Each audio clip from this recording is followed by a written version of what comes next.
Hello, everybody, and welcome to another Top 10 edition of Magic Mics, proudly sponsored by our Patreon supporters and CoolStuffInc.com. You can find cool stuff in stock every day, and check out our co-sponsor CardHoarder.com, offering the best inventory prices and delivery of cards for Magic Online. And finally, check out our Altar Sleeves.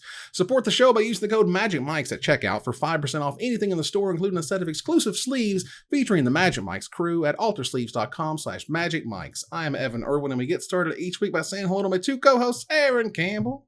How's it going? Ruben Bressler. Good afternoon. What's going on, folks? It's a fantastic Monday. That's what's going on here.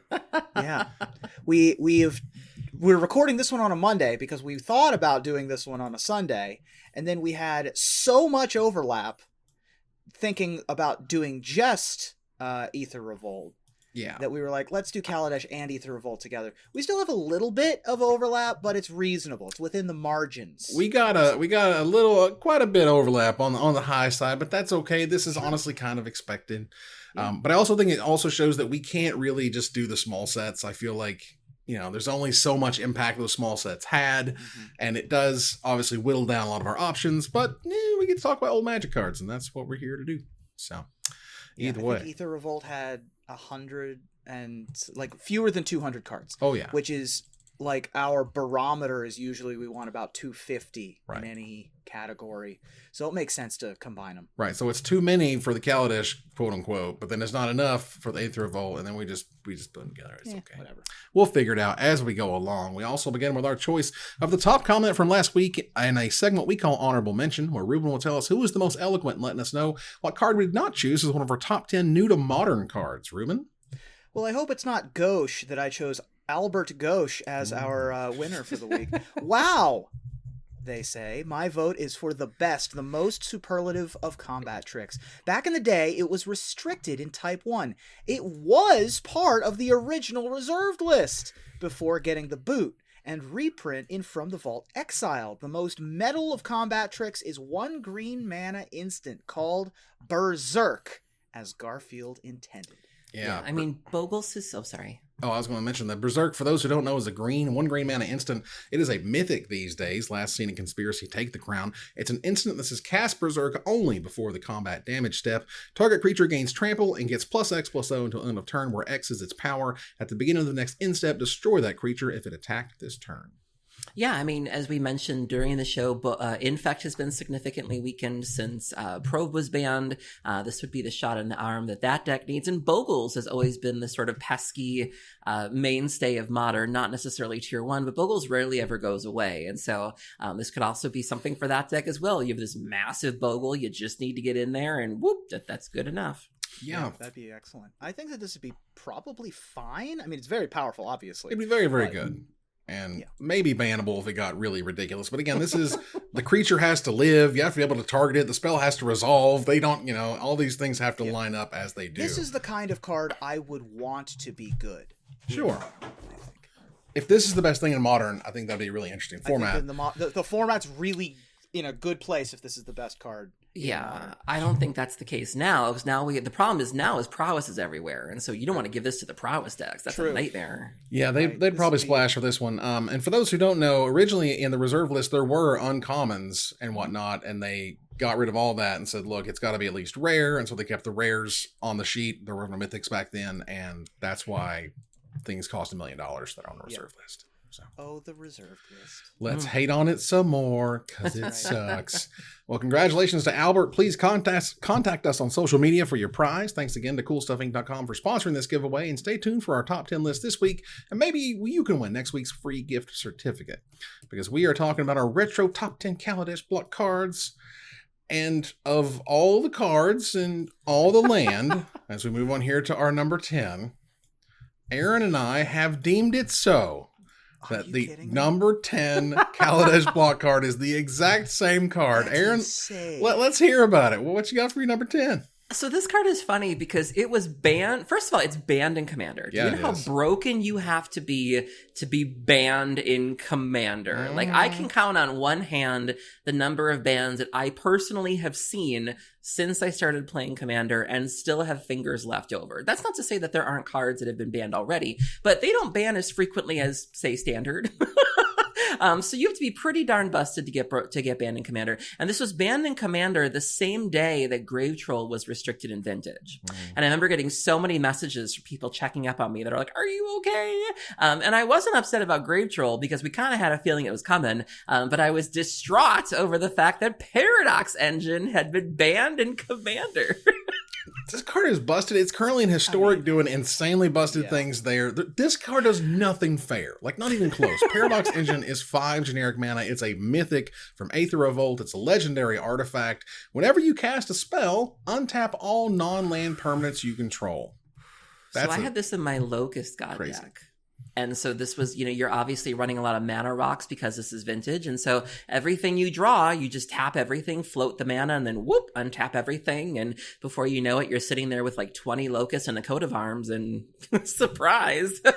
I mean, why not? I mean, the same rule happens in Historic. You run a bunch of mana producers and you just keep on with your cantrips and drawing cards like the Hedron Archives and all sorts of craziness. And Paradox Engine will get you through to a giant combo finish. Yeah, actually, the combo in Historic, I think, is mostly creatures and Magda. So you've got like Ceruli Caretaker and Jasper a Sentinel, which are like those 1 mana tap another creature you have, and then you play your Magda, play another spell to untap them all, do it again, and then then you Fae of Wishes usually for a win condition of some kind. Wonderful. I love it. Yeah. It's silly. It's ridiculous. It's our number 10, and Ruben's is higher on someone else's list, so it's our only number 10 to talk about. Moving here to number 9. Speaking of the only number 9s to talk about, it's mine. And that's fun because I'm not going to have one for like 2 more rounds, but whatever. This is a card from Kaladesh that I'm excited to talk about. This card is ridiculous. It's not quite Paradox Engine. It's not banned in Commander. It's still there. And I've still used this card successfully in Historic to kill people out of nowhere. And let's face it, there is only one Magic card that features the phrase pay 50 life : Aether Flux Reservoir is 4 generic mana for a rare artifact from Kaladesh. Whenever you cast a spell, you gain 1 life for each spell you've cast this turn. Pay 50 life : and yes, I have, and it feels like a hug from Jesus. Aether Flux Reservoir deals 50 damage to target creature or player. This is usually the card you wish for, by the way, in that Paradox Engine deck that I was talking about in Historic. Anytime, I mean, we don't really have Storm card. We don't have Tendrils of Agony. We don't have Grape Shot. We don't have Empty the Warrens in, you do what you can to get by. And Aether Flux Reservoir definitely feels like a shotgun, right? Like this is the definition of a glass cannon. And the cannon deals 50 damage, and it does feel quite good. Yeah, about a $10, $15 card in Commander, depending on the day. And there was a standard deck that they tried to make work. It was like mono blue. I think it was like Glint Crane. There was like a crane. You'd get like Engulf the Shores. It was incredibly janky. But yeah, this card feels amazing. Like Evan said, you definitely want to put this on your bucket list of things to do before you die because, just blowing someone's face off just feels amazing. It's been updated to any target for what it's worth if you really want to deal 50 to a planeswalker, but dealing 50 damage, paid 50 life, it's just such an epic thing to do. I don't care who you are. It's a fantastic experience.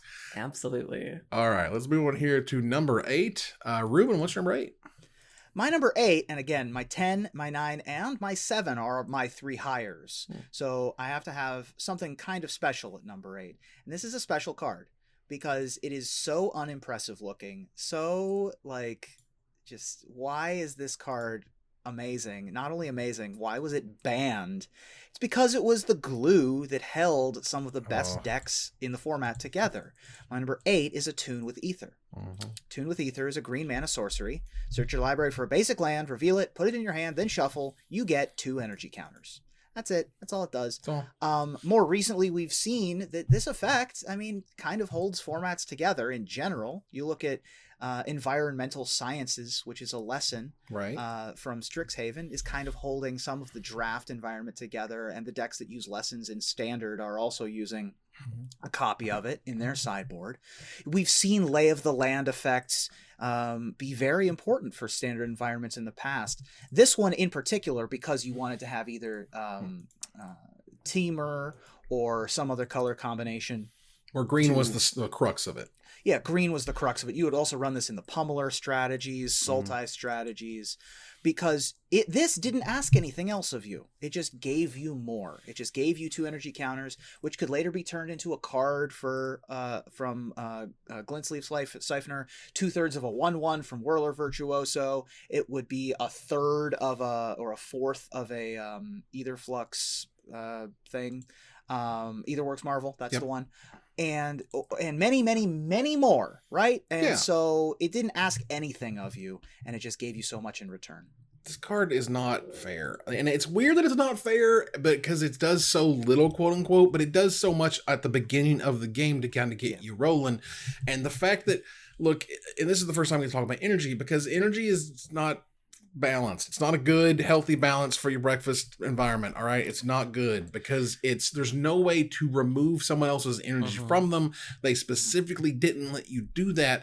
Kind of sort of like they lowered the artifact hate a little bit when we went into the affinity days. They also they lowered all of the hate. They didn't give you, they gave you nothing that said drain all the energy counters and gain life or whatever. Yeah. Any way to interact with them. They're not poison counters, but when you treat them like poison counters, you can break your own format. And that's kind of what they did. Yeah, that moment in time when this format was when this standard format was an anomaly in that answers in general were hard to come by, where, we couldn't get a pithing needle. We couldn't even get like a good duress. We couldn't get like, and we weren't asking for, and we weren't looking for like, revokers. We weren't looking for like ley lines. We just wanted we would have taken like Tormod's Crypt or anything. But, it does seem like in this particular format with Delirium, with this, and I applaud that. I applaud Wizards wanting to let us play with our new toys, but I think the pendulum just swung a little too far in that direction where everyone was just allowed to do what they wanted to do, and so many of these strategies just ran completely unchecked. And just a little something for some other colors to hate on energy. It didn't need to be crazy. It just needed to be there. And with so few tools, and we'll get to more of these sort of problems later. We'll see what they problems is a strong word, though.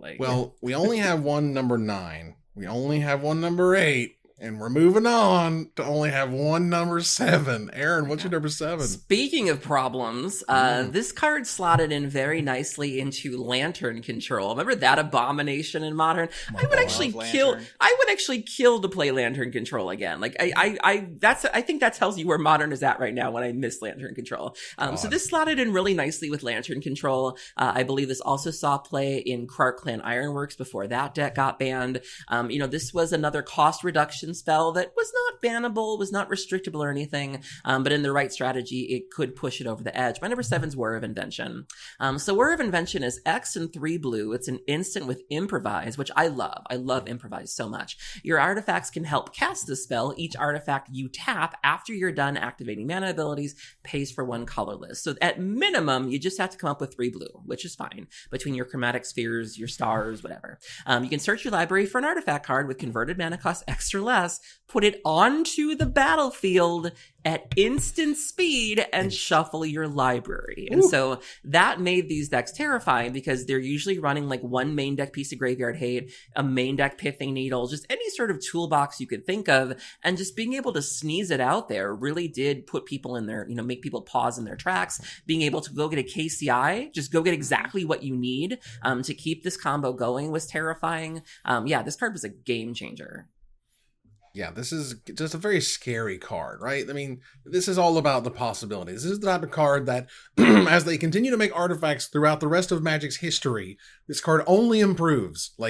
However good it is now, it's not going to go down. It can only go up as things get more and more crazy. Yeah. And in a deck like Lantern, which, of course, Luis Salvato won Pro Tour Rivals of Ixalan with this deck with 4 copies of Word of Invention, you can go get your 1 cage, as you mentioned. You can also go get your Witchbane Orb. There's a bunch of like 1s and 2s that are relevant. You have main deck Pithing Needles and Pyxes of Pandemonium, or you can just go get a Mox Opal or a Codex Shredder or an Ensnaring Bridge or whatever it is that you happen to need at the moment, and do it at instant speed, which is huge. So being able to instant speed out a Witchbane Orb facing down a lethal Banefire, who cares? You got it. Whir of Invention being like a Chord of Calling, sort of like pretty much a direct port of Chord of Calling, with instead of Convoke you have Improvise. Both cards are extremely powerful, and it's easy to see why. Yeah, this card is bananas, and artifacts are often made to answer things. And hey, instant speed, answer it. Get you. Gotcha. All right. Let's move on here to number 6. Ruben, what's your number 6? My number 6 is, it's time to talk about Mardu vehicles for a second. This was a deck that absolutely dominated Pro Tour Aether Revolt in London.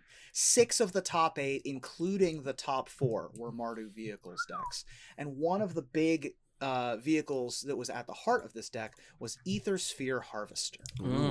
Aether Sphere Harvester is a 3 colorless mana artifact vehicle. It's a 3/5 vehicle with flying. When it enters the battlefield, you get 2 energy counters. You can pay 1 energy to give it lifelink until the end of the turn, and it crews for 1, which means you can tap any number of creatures you control total power 1 or more, and the vehicle becomes an artifact creature until the end of the turn.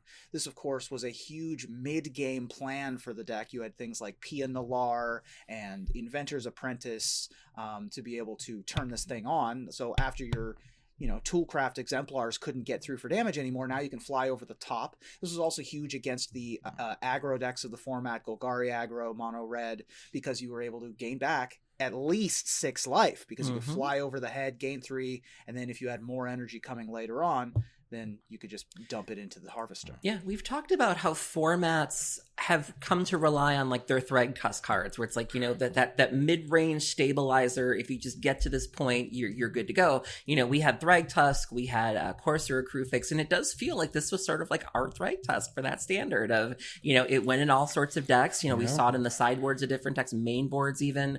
1 crew means any idiot can, crew this thing up. Energy was everywhere, so even the fact that it gives you 2, it's not hard to get more. And if you could just get this out there, the 5 toughness was a good butt. We had Harness Lightning everywhere, and so this card just served that role really well of just stabilizing you and getting you onto the mid and late game. It's just so much value that was wrapped inside the package that you paid for. For 3 mana to have a 3/5 that turns on with any 1 power that you may have is amazing. With evasion is incredible. Dodges all the sorcery creature removal like planeswalkers, and just gets you through that mid game that it puts you in front of the tempo. And it's just I grew really tired of playing against this card by the time the format was over. I mean, the other thing about this card is it's still in the cube. It's still in, I think, the vintage cube. And there aren't a ton of energy other cards because they don't need them. Right. You don't even need that energy ability on this card, really. Being a 3/5 flying vehicle that crews for 1 is probably good enough. The extra value you get is just gravy. Right. And the 5 toughness might as well be 1,000,000. Yeah. Like, that's so much toughness, and they have to have that much evasion to block it with. It was absolutely ridiculous. Aaron, what's number 6? It's not every day that a card is powerful enough to replace another card in a time-honored strategy and stay there and become the new piece of that strategy. And my number 6 did that really, really easily. It was, we were using Pyromancer's Ascension and Goblin Electromancer in Modern Storm, and now we have Baral, Chief of Compliance. Baral is Baral. You can tell I've been watching Deep Space Nine, right, Baral? 1 colorless and a blue for a legendary creature, Human Wizard from Aether Revolt. 1 power, 3 toughness. Good butt on that. Human Wizard. Instant and sorcery spells you cast cost 1 colorless less to cast. We'll take it. See, I'm getting all revved up for it. Whenever a spell or ability you control counters a spell, you may draw a card, and if you do, discard a card. So this is perfect in Storm. This gives you that mana reduction for your Manamorphosis, for your rituals. You can also throw things in the graveyard, but you're going to pass in flames anyways. And it has a decent butt on it, so it's a little bit more difficult to kill. But this is what they're doing now. It's Goblin Electromancer in this, and we don't run Pyromancer's Ascension anymore. It's just not even on the table. Yeah, the cost reduction on this allowing you to have Manamorphose to gain you mana. All of your Pyretic and Desperate Rituals become Dark Rituals, effectively. This was my number 7 as well. This was the first card banned in Brawl, ladies and gentlemen. Because Baral Brawl was a miserable experience to try to play against. And yeah, just a very powerful, very good card. Yeah, this was an experience in and of itself. This card is like, it's got all the right numbers. It's not killed with a shock or a 2 damage spell or a -2/-2. It gives you, it's super cheap. So by turn 3, you're untapping on this thing feeling like $1,000,000, and it just lets you just explode out of nowhere with a lot of spells. So that card is terrific. Well, my number 6 is more on the casual side. Now, I was absolutely shocked at the price of this card. Now, these days, it's about half of the price it was before it was reprinted, as things are reprinted do. But I was looking through and I was like, okay, this spell is very powerful. And I've actually gotten plenty of opponents to just run smack right into it, because it turns out that this very unique effect you're only going to find on Heroic Intervention. To give everything hexproof and everything indestructible. Holy cow. For a green and generic mana, it's a rare from M21, also a rare from Aether Revolt. Originally it was about $20, now it's about 10. It's an instant that says permanents you control gain hexproof and indestructible until end of turn. This ruins the day of so many things. Wrath of Gods. Burn spells. This has been an auto-include in Commander for a while. Like, if you're playing green, you're just playing Heroic Intervention. Like, there's just no reason not to. 2 mana, it's low cost, it's splashable.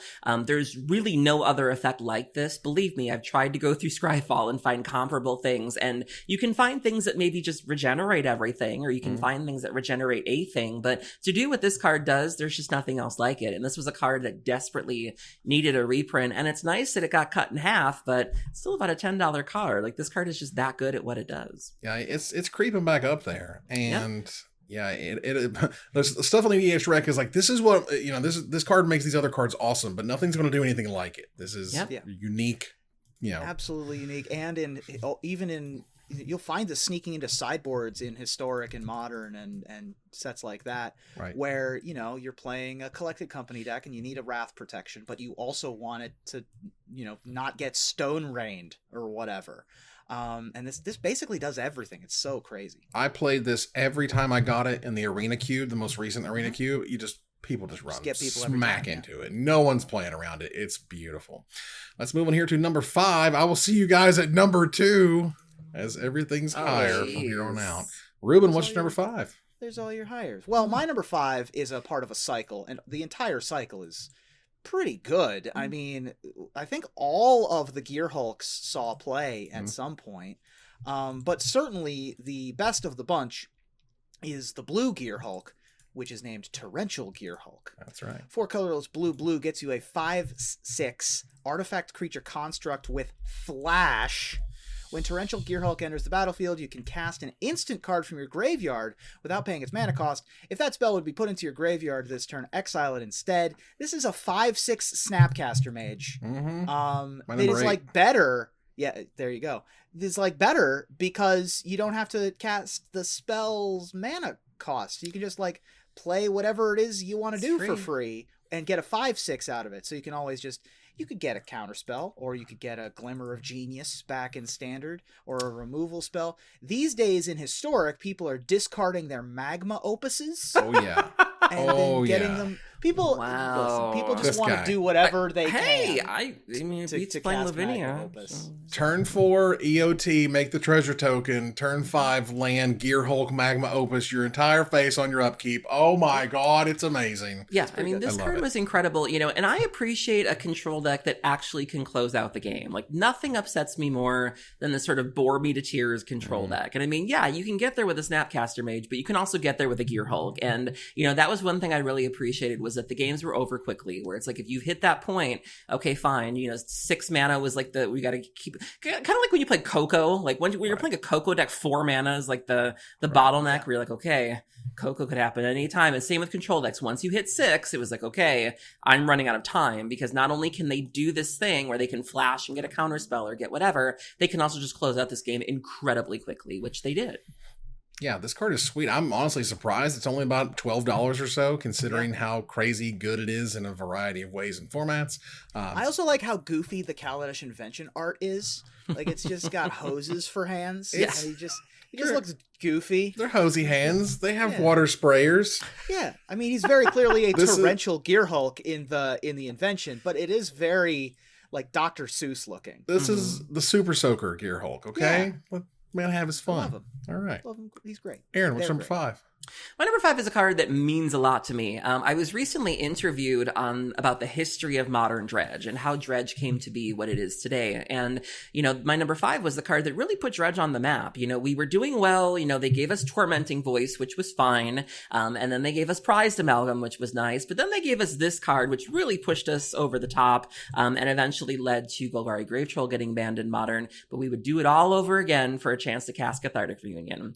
So Cathartic Reunion was 1 colorless and a red. It's a sorcery from Kaladesh. It says as an additional cost to cast Cathartic Reunion, discard 2 cards, and then you draw 3 cards. And so this was a card I couldn't believe. This was a card that when it first came out, of course, everybody else missed it. It was a common at the time, and then Dredge players zeroed in on this. They're like, oh, you just discard 2 Grave Trolls, or discard a Grave Troll and a Stinkweed Imp, and then you draw 18 cards, you draw 15 cards, and it just blew you away. And now you play this with Oxyvagonus, and then they gave us Thrilling Discovery, and so now we have Cathartic Reunion 5 through 8, and Dredge has really turned into this hyper-powered machine, whereas before, you were playing kind of more of a grindier game, and now you just want to go over the top. Like, you hit your nitrous switch, like you're playing Fast and the Furious, and you just off to the races. And this was the card that made it happen. Also, pivotal story moment, Chandra finds out her mom is not dead. She was under the impression both of her parents were deceased, and her mother's been kind of quietly leading this rebellion on Kaladesh. And so it's a beautiful moment. Howard Lyon killed this art, but just the impact it had on modern Dredge just cannot be stated enough. Yeah, this is like the ultimate, you're not sort of card drawing, it's more filtering, but it is the best filtering that you're going to find, essentially, in Magic. The games just go so differently when you have this and when you don't. And the fact that you have to discard it as part of the cost. So there are times where, like, it's getting countered. You're like, I still have two Stinkweeds in the bin. Like, who cares? Love it. Exactly. How they word that is always so important. Is it a part of the cost, or is it as part of the spell? Absolutely. All right. Let's move on here to number 4. Ruben, what's number 4? All right. It's time to talk about red cards. And I just did. Yeah, I know. Well, sort of.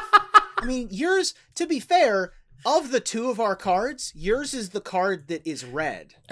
But mine is the card that goes in red decks. Nice. Because my number 4 is beaumat courier. Yes, this is on my list. This was my number 8. Nice. Yeah. Beaumat, oh my gosh, what a lovely little spider thing. So Beaumat wonderful. Courier is a 1/1 for 1 mana with haste. It is a construct, in case you cared. When it attacks, exile the top card of your library face down. You can't look at it. Love that reminder text. Isn't that great? And then you pay a red and discard your hand and sacrifice it to put all cards exiled with Beaumat Courier into their owner's hands. So, games play out with red decks pretty standard. You go 1-drop creature, 2-drop creature, 3-drop creature, and then you just cast burn spells and hopefully don't get flooded, right? Like, that's typically how games go. In this format, of course, you had things like Hazaret also, maybe at the top end, maybe you play a Chandra, maybe you play a couple more creatures. You've got Ramanop Ruins to be able to, not get turbo flooded. But Beaumat Courier gives you a redraw because you've been attacking for 4 turns. So you're like, empty out my hand. Oh, well, I'm hellbent now. Attack with Hazaret. Attack with my Beaumat Courier. Get a 5th card. They can block it. And then before damage happens, you're just like, all right, I've got 5 new cards in my hand. Yeah. It's incredible. Card's amazing. Yeah, this card saw legacy play for a brief time. People were trying it in the Delver decks. And, I do have to give this card respect. I've said before that, like, it's not that I don't like red. I just can't relate to sort of the burn aspect of red. Like, you'll never catch me casting a Lava Spike or anything, but I thought this was a really genius take on red card advantage of it's an aggressive creature. It has this weird sort of effect. You can crack it at any time and just sort of replenish your hand. It leads to these fun games of, like, do I like what's in my hand? If you target it with removal, forcing them to act on it. I loved just the way this card played. I thought it was beautifully designed. I had nothing bad to say about this. Yeah, this was my number 7 because, I mean, my goodness, this was such a wonderful design, and, like, this is what a red deck kind of needs and wants. The idea that you're attacking, you get the card under, and then you get that sort of extra card feeling, which is always great.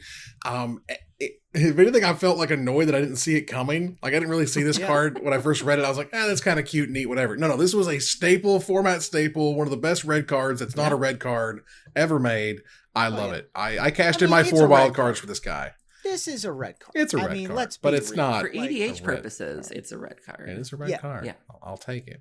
Aaron, what's number 4? So my number 4 is another card that kind of slipped under the radar. I don't think it saw play in any other format. I think people tried to do things with it in standard and modern, and it just didn't really work. But I'll never forget where I was when I was watching a vintage stream, and Reed Duke was playing on camera with this card, and just watching Randy Bueller lose his mind because Reed had basically given birth to a new archetype that day, which still persists to this day, much to our chagrin. My number 4 is Paradoxical Outcome. So Paradoxical Outcome is 3 colorless and a blue. It was printed in Kaladesh. It's an instant. Return any number of target non-land, non-token permanents you control to their owner's hands, and you draw a card for each card returned this way. So if you're playing Vintage, it is not uncommon to do this on turn 1. To just go Moxen, Academy, and then whoop, pick them up, put them down, draw 2. You can get some crazy high storm counts with this. Outcome decks tend to play like 1 or 2 win cons, and you just chain them. And this is a lot like Sphinx's Revelation, where Evan loves to say that like Sphinx's Revelation is one of those cards that you don't realize you've lost, and even though you've lost, Outcome's the same way. Like they get an outcome off, and you're like, oh, they're just drawing 5 cards, and it's like you really can just scoop them up now. Because once the chain starts, you pick them up, you put them down. You play this with Sensei's Divining Top. You famously crack the top in response, and then whoop, you get your bonuses and your advantages. And this card has been very, very pesky, very enduring strategy, and just a really powerful deck that you have to respect. Otherwise, it'll just blow you over. You know that like any version of Sensei's Divining Top is like $50 right now? Yep. Any version, the uncommon from back in the day, $50. That's insane. Amazing. This card in and of itself, again, this is one of those cards where you're like, this thing is just asking to be broken. Like, it's just asking for it. Like, you're drawing cards, you're picking stuff up, you can replay stuff. All the hallmarks of things that get busted eventually. If it only just reduced mana costs, right. We'd have the trifecta. Format. No other format. Well, and also in Vintage, I think people were like, I mean, clearly we want this effect, but it's 4 mana. Do we really want this effect? It turns out, yeah, you do. Turns out, yeah, it's nice to get 10 storm and 10 mana for your 4 mana investment. And draw like 10 cards, yeah. It's so good that we've even seen hybrids now. We've seen Paradoxical Oath. We've seen Paradoxical Storm. I mean, you can really just slide it into anything and it just works. I love it when they start getting that weird amalgam of it's half this deck, it's kind of that. It's you stitch them together, you know. I'm excited for Paradoxical Dread Shock. Yeah, Paradoxical Dread Storm. Paying 4 for anything, you need to come check on me because I'm not feeling right. well. But then you got to draw. But I have to have things 4 to pick cards. Up. I have nothing to pick up. Oh, that's true. Well, you could pick up tokens, right? Non-token. Can't pick up tokens. Oh, it's non-token? Specifically, yeah. Yeah. You know I tried, okay. Well, you can pick up your Narcomoebas, but I don't think we want to. Let's not. Number 3 here for Ruben. What you got? I guess it's arguable that this is not the best planeswalker in the block. I would argue that it is. Because it didn't depend on anything else to be good. It was seen in just red decks that wanted a top end. It was seen in Teamer Energy, even though this card has no energy thing. It just is good. It was in the Rakdos aggro and mid-range decks that were on top of the pile for a long time. It was in Mardu vehicles. It was in Dragon Stompy in older formats. It's just a very good card. Chandra, Torch of Defiance. My number 5. Is my number 3. Yeah. 2 colorless red, legendary creature Chandra, loyalty of 4 with 4 abilities. Oof. +1, exile the top card of your library. You may cast that card. If you don't, Chandra, Torch of Defiance deals 2 damage to each opponent. +1, add red. -3, Chandra deals 4 damage to target creature. And -7, you get an emblem with, whenever you cast a spell, this emblem deals 5 damage to any target. As we know. It's just extremely powerful, good card. Probably 4 the abilities. best Chandra. Yeah, best Chandra, not close. Yeah, I mean, this saw Silksie's play. The mono red prison decks in every format love this card. This is a great way for them to, get card advantage without really straying from their initial plan. This sees play in Legacy. This plays, say, in Modern, Standard. I mean, this was a multi-format all-star. I'm still playing it in Historic. She's still hitting the battlefield for me, man. I remember, Sorry. I was just gonna say, I remember the big reveal. I remember when Christine was at PAX, because that was the big reveal, and she came out at the door under the stage, and this card was revealed as she was above it, and it was just an incredible moment. Wow, this was my number 5 because you can't deny how unbelievably impactful this card was. It hit a ton of formats. I mean, it was the first Planeswalker since Jace to have 4 abilities, if I recall correctly. Yep. And that was fantastic, at least in Standard anyway. And yeah, Chandra was a force to be reckoned with, and again, still casting her to now. It's called. Yep. Wait, was it a Garrick? Was it the Garrick that had 4? Oh, the There might have expensive been a Garrick, Nicol the Bolas or 7 a mana Garrick or something. Oh yeah, 7 mana Garrick did have it. Yeah. The other thing about this card is that it was our artwork of the year. Oh yeah. When it came out, the Magali art on Chandra is just iconic and is still, when you think of who the Planeswalkers are, and when you, even though Chandra's got dozens of cards that depict her, when you think Chandra, this is who you think. Yeah, I mean, when I look at the, just kind of going through Scryfall and looking at previous versions, I can't help but feel like she had been portrayed almost cartoony, for lack of a better word. And this was the first time I got the feeling that I was looking at like a woman. Like, this is a woman who just happens to have fire abilities. And it just was like kind of a grown and sexy phase. Like, this was a nice turn for Chandra. Yeah, you can see kind of shades of, I think what they ultimately wanted Chandra to sort of be and look like. I think, Chandra Ablaze wasn't necessarily bad. It was fine. Mm-hmm. But I think as you go, and you mentioned sort of you look forward here, a lot of it's a little over the top in some ways. And this is like no messing around. She's bad. She's awesome. She knows it. And like as the poster child, I guess literally, of Kaladesh, I think it worked fantastically well. Mm-hmm. Absolutely. All right. Aaron, what's number 3? So number 3 is just a really simple, harmless looking card. It's an uncommon. It's not terribly broken. It's fine. You will never see any calls to restrict it or ban it. But it also, there aren't many cards that do what it does for the cost of it, and also on a creature. My number 3 is Foundry Inspector.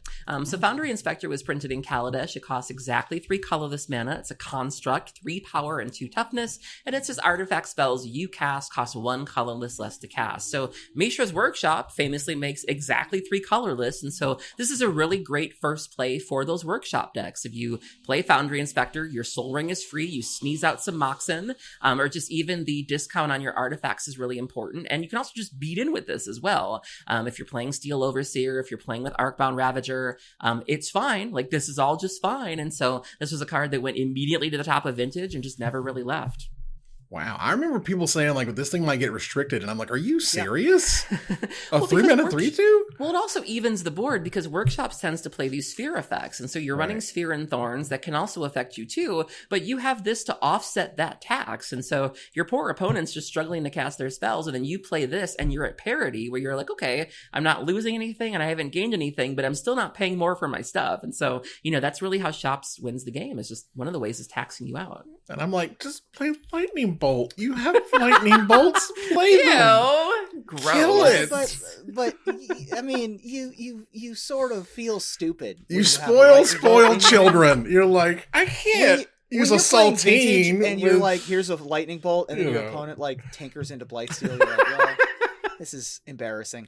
But I agree that Lightning Bolt is underplayed in Vintage, or at least used to be. I don't know what the format looks like now. Although apparently 2 3s with flying for 3 mana are the new hotness in Vintage. So what do I know? Guess. I mean, Archon of Emeria is a fabulous card. Sure. Great. Yeah, I guess you can eat your caviar with your saltines. That's what it feels like, right? You would like that, Ruben. It prevents people from playing Magic. I love preventing people from playing Magic. Monster. That's fun. Swear to God. Like, just play Shock. What's wrong with your format? Your format is something wrong with it. It looks funny. I don't get it. All right, let's move to number 2. I want to talk about my number 2 because this card's dumb and stupid. It might be on your list. I don't know. This card, I appreciated. I really, honest to God, appreciated the fact that they didn't make this mythic. They could have made it mythic. They didn't make it mythic. They made the best card in the set that warped the format in ways we had not seen in years and years around the rare in the set. And I get it. They put way too much into this. They really wanted to sell vehicles just like they wanted to sell equipment back in the day. They went way too far with Smugglers Copter. Yep. Smuggler's Copter is 2 generic mana for a rare artifact vehicle with flying. Whenever it attacks or blocks, that's attacks or blocks. You may draw a card. If you do, discard a card, and it crews for 1 single power of, creatures, I guess. And it is a 3/3. So a 2 mana, 3/3 flyer, crews for 1, filtering through all your deck.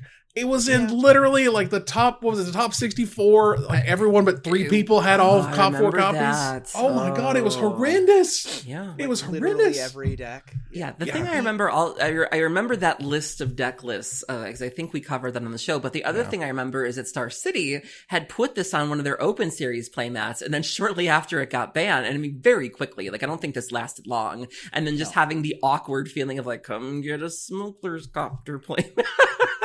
You know that card you can't play because they broke it? Yeah, I mean, 1 mana, I mean, just 1 power, any idiot can crew this. The way that crew works, summoning sickness isn't really a thing, so you just have to play a creature, and then whoop, you're in there, and, 3/3 was amazing, the looting ability, the fact that it was sort of colorless, everybody can play with it, I mean, it was obnoxious. Yeah, this was my number 10. Oh, sweet. I wish that this card had been printed differently so that it could reasonably have a home somewhere. Right.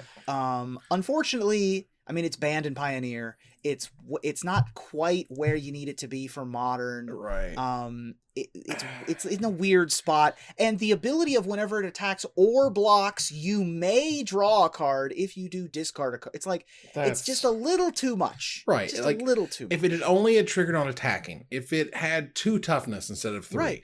Like if it needed crew 2 instead of 1, like there's just so many different all of the numbers, tiny ways. They should mirror this card in like 6 different ways, right? Sure. Make it cost 3. Yeah. Make it not have flying. Make it crew for 2. Yeah. Right. See what the balance is. I think that this is like so close to not being broken. I love and the we've never seen a card that got banned that's anything like this either. Right. I mean, it's an entirely new card type, right? I mean, and again, I understand they wanted it to be exciting, and we were certainly excited to play with it, and it certainly was absolutely ridiculous. But this is so close to being just a fine, cool rare. Instead, it was just busted in half. Yep. Ruben? Although Merfolk, surprisingly enough, this sometimes sees play in Merfolk. Nice. Who saw that coming? Sure. Why not? Wonderful. Ruben, what's number 2? My number 2 is the same as someone else's number 2.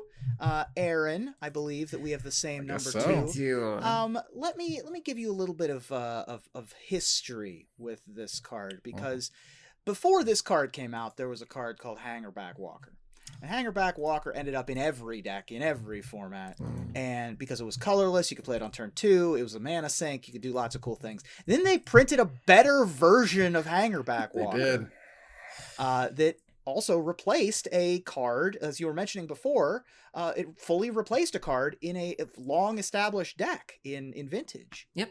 It replaced Triskelion, I believe. Yeah, so our number 2 is Walking Ballista. Walking Ballista is XX. It was printed in either Revolt. It's an artifact creature construct with 0 power and 0 toughness. When it enters the battlefield with X +1/+1 counters on it, you can pay 4 colorless, and you don't have to tap it. It's just a sink, and every 4 you pay puts a +1/+1 counter on it. You can also remove a +1/+1 counter, it deals 1 damage to any target. So you make this thing a 4/4, you're bopping them from 4, and then if they're at 4, you just kill them. And so there are artifact strategies that revolve around +1/+1 counters, like Hangerback Walker. Arcbound Ravager is another big one. This in Ravager is just fatal. This was important in the Hardened Scales archetype in Modern, which essentially replaced Affinity after Affinity got banned out. Sees play in Legacy and the post decks and things of that nature. Sometimes even Death and Taxes will just run this just because. Sees play in Vintage. I remember the weekend this came out, it rocketed to Vintage and won a Vintage challenge and just stayed there ever since. And so you can sacrifice it to get rid of bridge triggers. It just leads to all sorts of neat little interactions, and it's just an amazing card. And still fine though, like not bannable, but just good. It's still very, very powerful. This is my number 4, by the way. Yeah. It's also one of the main win conditions in those collected company decks. Once you get your infinite mana with Devoted Druid and Vizier of Remedies and all that kind of stuff, look through your entire deck with Duskwatch Recruiter, play your 1 Walking Ballista, and kill them with your Walking Ballista. This also won a major event in Pioneer in Sultai Delirium. Joel Larson had access to this in his Sultai Delirium deck from 2020. Yeah, this excuse me. This is just the kind of card that has the right numbers on it, that it's because that mana sink portion of it, it doesn't have to tap like Hangerback did. It scales up. It's great turn 2. It's great turn 10. Yep. You're never really unhappy to draw at any of those points in the game. And obviously in Constructed, this was a great way to turn on your vehicles and murder vehicles. Went really well with Winding Constrictor in those black-green Constrictor aggro decks. Yeah. It was just a great card. Yeah, I mean, y'all's number 2, my number 4. This is clearly definitely a top 5 contender for the block. This thing helped define what people remember as what was powerful around that time period. So let's move on here to our number 1. Ruben, what's your number 1? Well, guess what? I also share my number 1. Oh my God.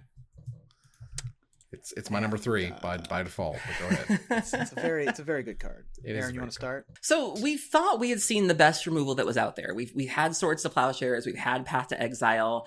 We have Abrupt Decay, we have Lightning Bolt even. As somebody mentioned, we don't play Lightning Bolt enough, but things were about to get better. And this card not only saw play and still sees play in multiple formats, but you could see the impact on metagames the minute this card was printed. Tarmogoyf just ceased to be a thing. We talked about Merfolk earlier. Merfolk also ceased to be a thing. This card was just so efficient, and people do play this card in Vintage. It's not unusual to see this card floating around. Our number 1 is Fatal Push. Yeah. Fatal Push is a 1 black mana instant, originally from Aether Revolt. Destroy target creature if it has mana value 2 or less, and it has the ability Revolt. Destroy that creature if it has mana value 4 or less instead, if a permanent you controlled left the battlefield this turn. Yeah, this card was my number 3, as mentioned, because this thing was, it completely changed the landscape of Modern forever, and Pioneer when it showed up or whatever. Like this is, and Standard. This card I think won back-to-back Pro Tours in mono black zombies and Mardu vehicles. I think is where those were. Yeah, it's good. This is one of those all points of the game. The really powerful creatures in the older formats are very cheap, so you're not worried about the revolt part of it. If you're in Modern, you can use fetch lands or whatever, and that sort of solves its own problem. Right. And this card was super crazy versatile. If anything, I was more afraid that it would be more difficult to reprint, but thankfully they didn't put anybody's like a character's name on it or anything. It's nice, generic. They can put in double masters. They can put wherever they want. Yes, they would have to. It does have the ability Revolt, so they would need to have like an excuse to do that. But it's easier to do it that way with a generic-ish kind of name. And you're about Modern in particular. Really, you want the black-green shell of it, but you needed to choose your 1 mana removal spell. You either had Bolt or you had Path to Exile. This meant that you could play Grixis if you wanted to, or not Grixis, Sultai if you wanted to, or you could just play black-green. Like this really shifted the landscape of Modern and its removal package. Fair enough. Well, look, my number 1, which I'm guessing is y'all share a number 9. We do. Lord, are you connected at the hip, ladies and gentlemen? I guess so. Ruben's connected to somebody else now, so he's wow. Look, this was on the regular show. You want to talk about something that was like a meteoric bomb. This was from the moment that it was spoiled. This was one of the poster children. This was one of the first cards they showed you, one of the first mythics they showed you that interacted with the energy because they wanted you to be excited about the possibilities. They said very important words on this card like cast. And the word cast on this card broke it in half. This card just ran the format. Thank God if you didn't live through this time because I hated it. They put fidget spinners on this stupid card because when you spun the wheel on your Aetherworks Marvel, you had to see what would pop out of that stupid thing. Yeah. Aetherworks Marvel is 4 generic mana for a mythic legendary artifact. Whenever a permanent you control is put into a graveyard, you get an energy counter because that helps everything. You were playing puzzle knots. Absolutely ridiculous. Tap, pay 6 energy, look at the top 6 cards of your library. You may cast a spell from among them without paying its mana cost, but the rest on the bottom of your library in a random order. This card was bananas. broken, stupid. I hated it. And if nothing else, how dare you not give us the ability to interact with our opponent's energy and have this card exist? So there were a number of things wrong with this card. As Evan mentions, one of the big ones was you had no way to directly affect energy. So somebody could just gain energy and there was no leeches effect. There was no pay life effect. There was no way to remove that. And everything you did, which brings me to my second reason this was broken, you didn't even have to try to break this. All you had to do was play fair magic, and eventually you're going to get to a point where you have the energy to do this. 4 mana also made it difficult to answer. I think natural state was the sort of de facto artifact removal of the format, so this thing was difficult to get rid of. I don't recall us having any sort of pithing needle effects, no pithing needle, so you couldn't just do that either. And as you mentioned, casting a card, so if you managed to hit Emrakul or Ulamog, those are cast triggers, not just bring them on the battlefield triggers. And I think, speaking of the Eldrazi, I think the other thing this card had going for it was this was right around the time they changed the block structure again. And so there were cards in this format that I don't think they intended you to be able to cheat into play. And so there were just so many things that lined up really poorly or really well with this card. And yeah, it ended up turning into a circus. It was miserable to watch. It was difficult to cover. It just wasn't exciting gameplay, which you would think it would be. But I remember watching those games and the commentators were just like, this is terrible. When the opponent is like, I swear to God, they had 5 energy counters and they peeled their card and they played their second Aetherworks Marvel, sacrificed the other one to get their 6th energy counter. Ooh, I like that. That's cute. I can't handle it. I hate this stupid card. The other Aetherworks Marvel feels the first Aetherworks Marvel. That's great. Oh, that. It defines for me the block. It's the energy, it's the overpoweredness, it's the you can't interact with it, it's the sort of the flagship that they first showed you to kind of introduce you to the world. Like, this was to me part of what the whole block was about. Good, bad, or ugly. Of course. It absolutely was. And it's great. I love what Aetherworks Marvel represents in terms of, look how exciting and crazy these experiments are with energy. I'm glad they made this card good, even if they made it too good. Yeah. More than I regret them printing it. I'm glad that they made this card the way it is. They should have put some other stopgaps in place. They should have had some other pithy needles, duresses, thought seizes, main decking dissenters deliverances. Yes. Right? It was people bad. were doing some crazy stuff when this card was around. Yeah, this card has a legacy all of its own. And I mean, I love a Wood Weaver's puzzle knot as much as the next guy, but it probably shouldn't be a format defining 4 of staple. Right? Like it was. Well, that was our top 10 Kaladesh cards, or top 10 Kaladesh block cards, rather. You'll see them on the screen right now for your review. Take a look at my list, Aaron's list, Ruben's top 10, and we want to hear from you about what card we did not talk about, and we'll select our favorite to win a $50 gift certificate to CoolStuffInc.com. But before we go, I want to thank my co-host. Thank you, Aaron. Thanks for having me. Thank you, Ruben. Thank you. Move on here to our final slide. I want to thank our sponsor, CoolStuffInc.com, our co-sponsors, CardHoarder.com and AlterSleeves.com, my co-hosts, Aaron Campbell and Ruben Bressler. You guys for watching and listening. I hope you support us at Patreon.com/MagicMikes. Follow, like, tweet, favorite, share, subscribe to everything social that tells people we exist. Catch us online at Twitch.tv at Magic Mikes, on Twitter at Magic Mikes Cast, our Magic Mikes subreddit, and like the Magic Mikes page on Facebook. Or join us here next week, same time, same place, for another episode of Magic Mikes. Good night, everybody.